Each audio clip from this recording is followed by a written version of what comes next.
மார்கழி 3வது நாள். இன்னைக்கு வந்து டே 5:00 ஸ்டார்ட் ஆச்சு. கிளம்பி வரதுக்கு ஒரு 1/2 அன் ஹவர் பக்கம் எடுத்துச்சு. அதுக்கப்புறம் 5:30க்கு தான் கோலம் போடவே வந்திருந்தேன். லேட்டா எந்திரிக்கிறது வந்து ஒரு 10 டேஸ் கழிச்சு தான் நடக்கும் அப்படின்னு யோசிச்சேன். ஆனா வந்து 2 நாள்லயே இந்த மாதிரி ஆகும்னு நான் எதிர்பார்க்கவே இல்ல. உங்கள யாருக்காவது இப்படி நடந்திருக்கா அப்படின்னு சொல்லுங்க. யாராவது நம்ம கிட்ட ஒரு விஷயத்த பத்தி கேட்டாங்க அப்படின்னா, அந்த விஷயத்த பத்தி நாமளும் வந்து ரொம்ப பாசிட்டிவா சொல்லுவோம். எனக்கு இப்படிலாம் ஆச்சு, இப்படிலாம் நடக்குது அப்படின்னு சொல்லிட்டு. சொல்லி முடிச்சுட்டு வீட்டுக்கு தான் வந்திருப்போம். அதுக்குள்ள பார்த்தா அந்த விஷயம் வந்து என்ன ஆகும்னா, நம்மளால செய்ய முடியாம போயிடும். ஒண்ணு நம்ம கைக்கு வராம போயிடும். இல்லன்னா வந்து டிலே ஆகும். இந்த மாதிரி ஏதாவது ஒண்ணு நடக்கும்.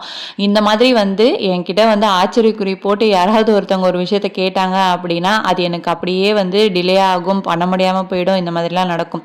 உங்களுக்கு வந்து இது மேலாம் நம்பிக்கை இருக்கா? உங்களுக்கு நடந்திருக்கா? அப்படின்னு சொல்லிட்டு மறக்காம கமெண்ட் செக்ஷன்ல ஷேர் பண்ணிக்கோங்க. நம்ம சேனல்ல லாங் வீடியோ போஸ்ட் பண்ணியிருக்கேன். இந்த 3rd டே பூஜைய பத்தி கண்டிப்பா வந்து செக் பண்ணி பார்த்துருங்க. இந்த வீடியோ பிடிச்சிருந்தா ஒரு லைக் பண்ணிடுங்க. உங்க ஃப்ரெண்ட்ஸ்க்கு எல்லாருக்கும் ஷேர் பண்ணுங்க. Thank you.